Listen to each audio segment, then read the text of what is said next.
getting money from family members who live abroad, but the sacrifices they had to make are not like balling. They're not baller shot callers. They're not living Hollywood lifestyles, you know? They're not baby boys and baby girls, but they're funding a baby boy and baby girl. It's crazy to me.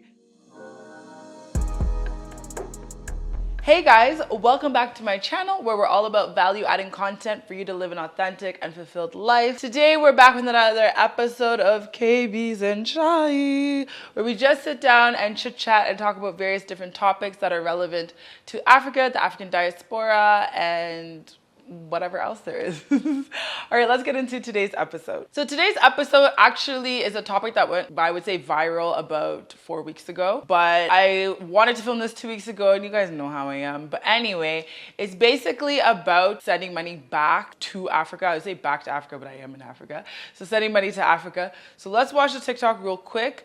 And then also I watched her follow-up video, so I'll give my feedback and some comments now as an African diasporan who now lives in Africa and my thoughts on this topic. I was just watching Miss Enja's video about the reason why she's not sending money to Africa anymore. And I don't want to send money to Africa anymore, but for a different reason. For me, I feel like I'm a hater, right? Every time I go to Africa, especially lately, the lifestyle that they're living there is just ridiculous. So these people are the people that you basically feed, pay their rent, you know, when they get sick, you pay for that and all of those things. But these people are living their best life out there. Like, I go there, they go to the most expensive hair salons, they go to the most expensive nail salons. They're living large, okay? Like, they're out there drinking like juices all day. Mind you, it's not like in America where you buy juice and keep it in the refrigerator. You literally have to buy like the canned juice every time, and they're not cheap. For us it might be cheap when you convert, but for them it's not cheap. So that could rack up to like 1 day of worth of food for the whole family. They're going clubbing, buying shisha, like spending $15 on shisha. That's like 150,000 there, which is a lot of money there. So they're doing all of these things, living this, you know, glamorous lifestyle that you don't even have in America. And I just sit there and I look at them, I'm like, I'm the one funding like half of this lifestyle, and I don't even have this lifestyle. You know how when we're here, we're going, like sometimes you go through a rough patch or you're trying to save money for something. At least for me, when I'm trying to save money for something specific or at times it's a little hard, I cut down on certain things, right? Like instead of getting my nails done every 2 weeks, for example, sometimes I won't even get my nails done at all, or I'll go like a month or two before I get my nails done again. Or you know, like some expenses you can cut down on because of the situation, and then when you're fine then you resume them. They don't know that. They just spend. They're like, oh, I need my nails done, or I'm gonna die. I need my hair done, and not everybody can do my hair. This specific person, like, there is no compromise because they know the money is going to come. You see the mentality? So for me, it was about 8 years ago when I went there and I stayed longer. Then I realized, these people are not struggling. These people just need extra money to do all these glamorous things, to live large. I'm not living large, and I'm the one funding all of these expenses. So I made the decision that I'm not sending money to Africa anymore. So for me, it's like, unless you're really sick and I can see proof that you're sick, or something very urgent is happening, like literally something very urgent is happening, or it has to do with the children and things like that, then I will send the money.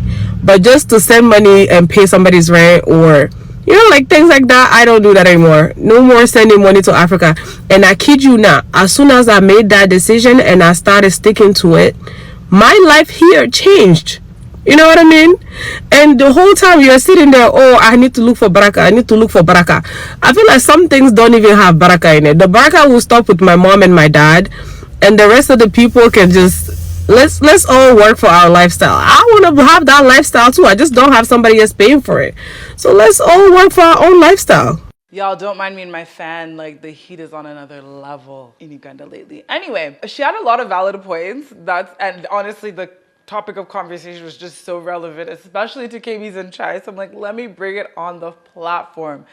And that perspective of someone having grown up as an African abroad and then now like living in Africa, there are a few things to take home. Mind you, I didn't watch the original video, and I think maybe near the end of the video we'll go back and watch that after I share my points based off of her feedback. And then yeah, then you guys please throughout the video leave your comments below, because it's one of those touchy subject.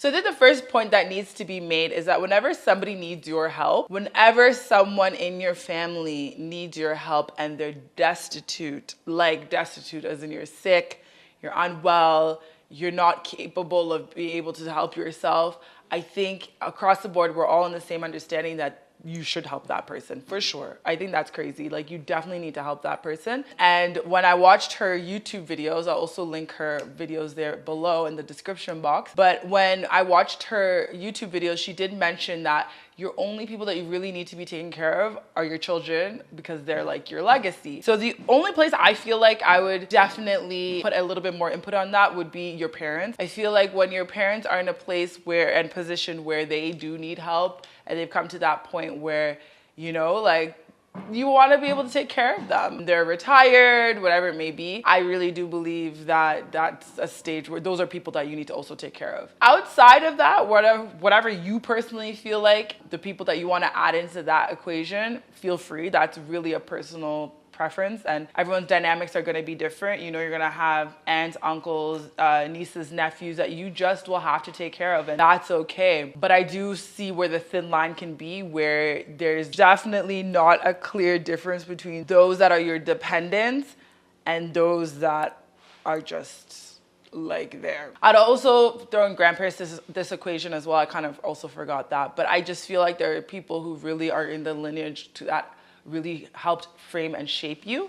But I also do, and I am learning recently that within African culture and that village mentality of people that helped bring you up and helped impact you in your life, that's a group of people. So the expectation, of course, is that you would take care of said group of people. But I'll get into it a little bit further later of my viewpoints of where I feel like helping is more impactful than it is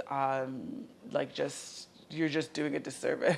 All right, so the next point of this whole thing that I would have to put my input in is I really feel like blindly giving money is doing people a disservice. I feel like dead aid is a real thing. That's actually what I wrote my thesis on like however many years ago, or decades at this point.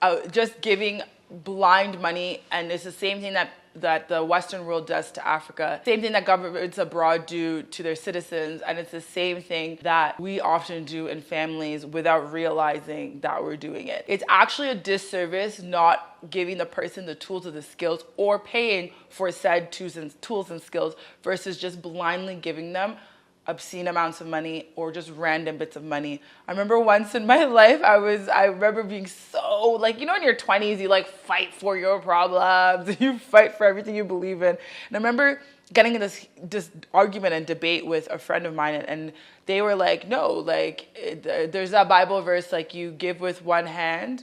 I forget what it is, but it's in the Quran and it's in the Bible. And it's basically like, you give without thinking, or just give without the thought of it, which I totally understand. And I think that there are circumstances that need that. However, there are circumstances where you're literally doing someone a disservice by constantly giving them money without guiding them with said money. Then we wonder why financial literacy and the lack thereof it is so rampant everywhere, and no one knows what to do with their money. Like, I think it helps people a lot more when you receive a job, skills sets, and the knowledge in order to figure out what to do with said money, then you figure it out. Obviously, you cannot dictate everything that somebody does with their finances, and they're not your puppet. But for example, in circumstances with my children, I swear to you, I always say this and people laugh at me, but I'm like, I'm living in a country where people get their first job at 23, which is wild to me. I'm like, how are you now learning what to do with money? Or how are you now learning how to conduct yourself in a work environment is wild. So I'm like, I remember meeting when I started working, and there were girls that, I think I mentioned this before. There was a girl, the very first job I had, it was at Dairy Queen. I was 14, and this girl was saving for a car, and she definitely came from decent money, definitely. But you'll notice a lot of rich families abroad will make their kids work. And of course, there's cons and pros to it. But I remember her saying her parents were like, listen, we'll for sure get you the car you want, but you need to pay for half. And I don't think there's anything wrong with that. I think it instills a level of, like I said, financial literacy, financial responsibility, and growing that foundation for children. Now, when it's an adult coming to ask you for money, it's a bit degrading when someone asks you and then you're trying to tell them what to do with their life and their money. But I don't think it hurts to have those candid conversations of being like, look, no problem. Here's the cash. Let me help you out. However, there are some things that maybe this also will help you, as well as that, as well as this, as well as that. And then payment terms or whatever it may be. Because to be honest with you, by the time you're giving and people are coming to you often asking, it's because you probably either look like or you have the funds to be giving. And I think that especially if you're in a position in a family with many people, like for myself, I'm the eldest of 4 girls. Obviously, there's still a responsibility to make sure everyone is going to be okay. I wouldn't say financially, but just generally just showing up for the people in your life. It's crazy to have so many siblings and then you just don't speak. You don't show up for each other. You don't do it. Like, that's just weird. But of course, there's going to be times where people are going to need help, right? I think it's okay to have those conversations like, are you good? Is everything okay? Here are some tools. Here's some links to some videos. Here's a program that helped me or help somebody that I know in your industry, in your field. Because there's nothing like going through it and knowing that people aren't in the place that you're at and then they're trying to talk at you and solve your problems. It's also annoying. But I think we also on both sides just have to extend each other grace and know that it's okay. Like, it's coming from a loving place. It's okay. But yeah, I say all that to say, my children, you want to ask me for money? No problem. I will pay for things. But it's the dragon's den all up in my house. Me, their father will sit there. You gonna pitch to us. We're the sharks. Shark Tank. It's dragon's den. Let's go. Tell me what you want to do. You have a business idea? Fantastic. Write it in a business plan. There's so many Google links on how to do that and how to get about getting to figuring all that out. And then pitch to us. Pitch your fabulous idea. You know, and I also instill so much for kids later in life, so many things that I wish and so many of us wish that we knew prior to. It's not going to crack to everything, obviously. Life is for learning and for living, but let me equip them as much as I can. All right, so the second point that I want to bring up is the point that she brought up in her YouTube video about entitlement. I feel like when you're living abroad and you barely have anything, like barely, and she was right, it takes about 5 years to get comfortable, about 10 maybe, like where you're like, ooh, I now am investing and I'm doing all these things. This is now me asking people who obviously moved there, the older generation about this, but it takes some time to get comfortable. So if by the time you're in a place where you really do not have, and people are asking you on the continent for money, and then they're not paying you back is wild to me. And also what you're asking for. A lot of things she was listing in this TikTok video, I was like, the audacity is insane. Unless you're paying it back. I just feel like I can't breathe when I have debt that's creeping on me. And I have debt that's creeping on me. That's why I work so hard. Not just for that, but just literally to live a very good life where I don't have to be one of these people. You know what I mean? She is very right about entitlement. And I just wanted to brush on that. I feel like it's a topic for another day to kind of really elaborate on. But globally, people are entitled. In Africa, I think we might just be a little bit more because you move how you see the people bigger than you moving. If your country heavily relies on receiving debt and functioning off of aid, then you see companies who are always borrowing, which actually is more of a thing abroad, to be honest with you. Here, there's a lot of capital heavy cash businesses, but you still see that there's always things that are constantly happening. Then you yourself, you're just kind of like, people owe me. Everyone owes me. The world owes me. And I really do think, I do know that we really, as a society in Uganda, I would say specifically, because that's where I live, move like that. We're very entitled people, and it goes across every area of life, and you can very much see it's a rampant problem, and it's a rampant issue. And those that don't move entitled are such You can tell, you can see that, you can feel their presence when they're around and how they move. It's just different. But unfortunately, it's not the majority of people. So I will say that is a very, very, very real truth that she brought up. The entitlement is a lot. And then also the other thing I want to touch on that she mentioned was like family members that are so entitled that they ask and then they don't even want to speak to you on a regular basis. You do get random people, even while I'm in Uganda, you get random people who just do that. It's not usually family. My family's really great on both sides, thank God. No one's a weirdo like that. Everyone knows how to operate, at least towards me anyway. There's never been anything where it's been odd like that, but I've heard so many stories from all my friends and so many people that I'll meet. It was just horror stories with family, and I'm just like, ooh, sorry for you. Sorry for you. But that idea of asking anybody for something and then you don't even have the decency to just check in on them and see how they're doing is just weird. That is a wild level of entitlement. Then the second bit of entitlement, which everyone, I think in the diaspora, and it's not just the African diaspora, it's just people who are immigrants and have family back wherever they're from, whether it's Asia, South America. We've all heard this, of people assuming because you live abroad, you have a lot of money, therefore they are entitled to you have it, your money. Like I said, my family's been pretty good, or they just sheltered us really well, like as kids, from knowing anything. But as far as I know, there hasn't been anything crazy. But I've heard so many horror stories of people who literally will just be living baby girl, baby boy lifestyles till they're like 60s, 70s from getting money from family members who live abroad. But the disservice that that family member is doing, and you as you, it's just so rude, the level of entitlement for that person to have. You don't even know what their life is. A lot of the people who've told me these stories, the sacrifices they had to make, are not like balling. They're not baller shot callers. They're not living Hollywood lifestyles, you know? They're not baby boys and baby girls, but they're funding a baby boy and baby girl. It's crazy to me. And that is not your dependent from your womb is wild. Anyway, let me sip on some tea because I could talk about this topic for a long time.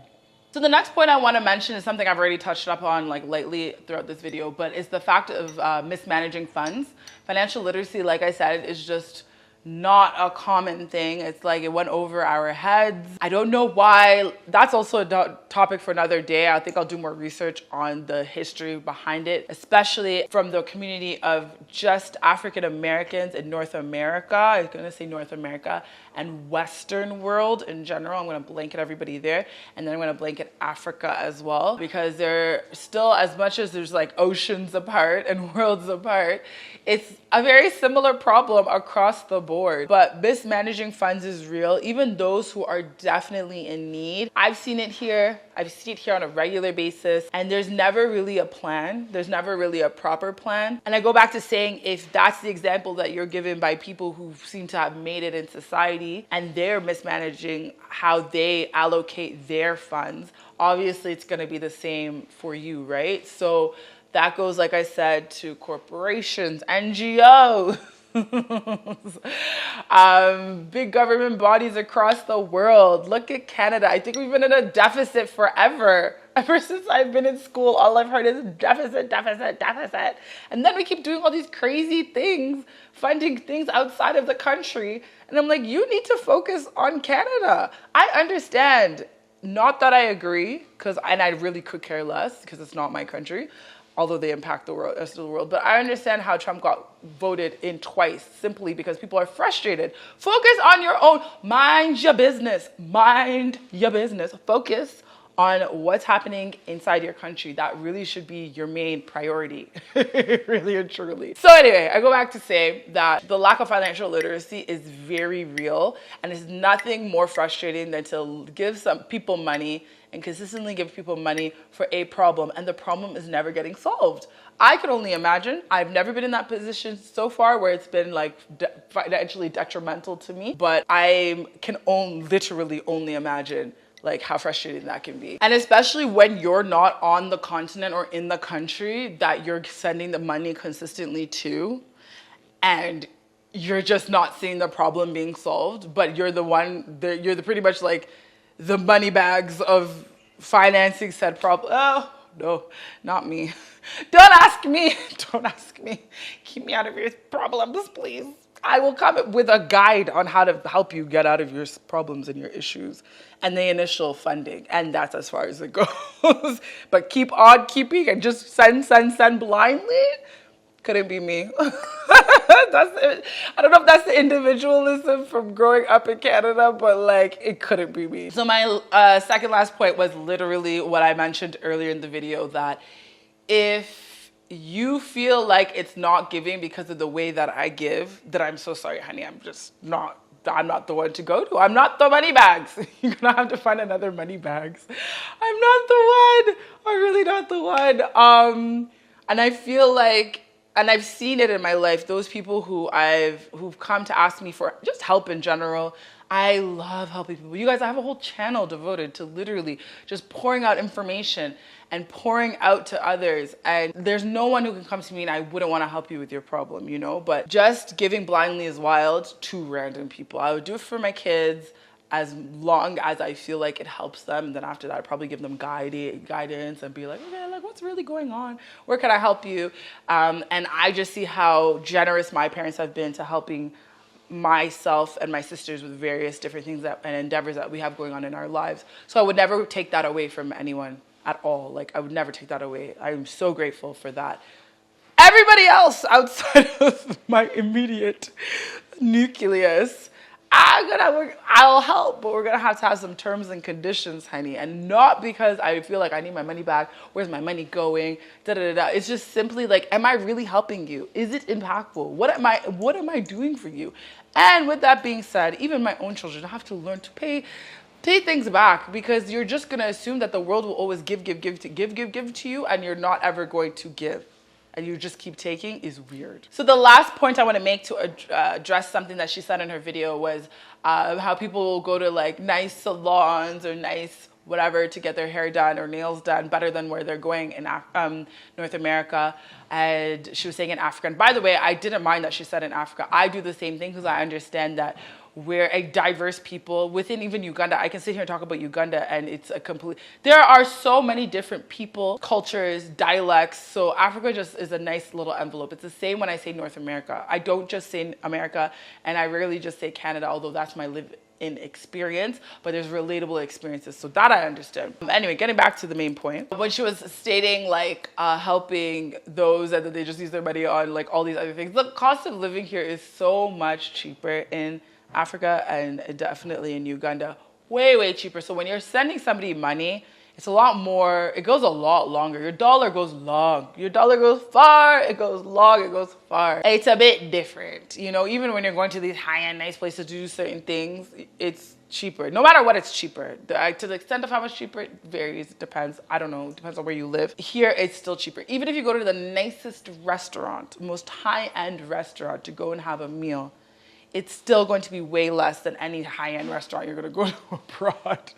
That's for sure. Massages, same thing. You'll have the oddballs that'll price like it's like if you go to Serena for certain things, obviously some pricing will be the exact same as abroad. Okay, if you're not going to that level of things here, but you're still going to that caliber of things here, but not price level. I was just like, girl, obviously. And you're giving money unconditionally just because someone asked. You don't even know for what. But the entitlement of being like, well, I need to get my hair done at this specific place. Girl, go learn to braid your hair on YouTube. It's free. But anyway, that pretty much wraps up this video. What do you guys think? Do you, A, send money to Africa to people who are here living on the continent? If you're from somewhere else in the world, like a different ethnicity or background, do you send money back to whether it's Asia, South America, wherever, Europe, some European countries? Do let me know and comment below if you do, how your experience has been, because there's a lot of remittances that get sent to the continent. I think Uganda alone, I think it was like 2 billion a year or something, which is a lot of freaking money.